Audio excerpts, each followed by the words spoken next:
Iran আর যুক্তরাষ্ট্রের প্রায় আড়াই দশকের দ্বন্দ্বের কেন্দ্রে তেহরানের পরমাণু কর্মসূচি। একের পর এক কঠোর নিষেধাজ্ঞার মাধ্যমে আন্তর্জাতিক অঙ্গনে ইরানকে কোণঠাসা করা আর অর্থনীতিকে ধসিয়ে দেয়া তো আছেই। এই ইস্যু নিয়ে ইরানের ওপর যুদ্ধ চাপিয়ে দেন মার্কিন প্রেসিডেন্ট। হামলা পাল্টা হামলার মধ্যে পরমাণু কর্মসূচিকে ছাপিয়ে সারা বিশ্বের নজর এখন বিশ্বের সবচেয়ে গুরুত্বপূর্ণ বাণিজ্যিক নৌপথ হরমুজ প্রণালীতে। হরমুজ প্রণালীর নিয়ন্ত্রণ ধরে রাখতে যুক্তরাষ্ট্রের সঙ্গে নতুন করে সংঘাতের ঝুঁকিও নিয়ে ফেলেছে ইরান। বছরের পর বছর ধরে সারা বিশ্বের 5 ভাগের 1 ভাগ জ্বালানি সরবরাহ হয় যে পথ দিয়ে, সেটি বন্ধে আপত্তি জানানো ইরানি নেতারাই এখন পশ্চিমাদের সঙ্গে বিরোধে প্রণালীটিকে দেখছেন নিজেদের তুরুপের তাস হিসেবে।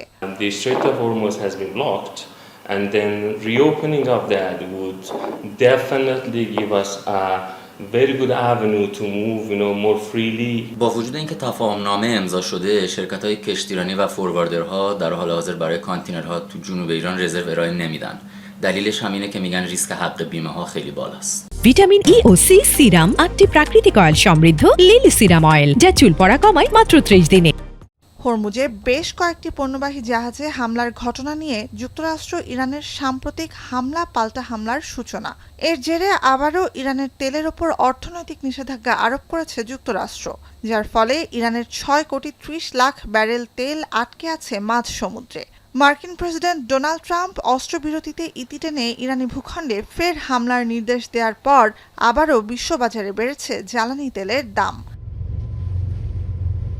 অস্থিরতার প্রভাব পড়েছে হরমুজেও।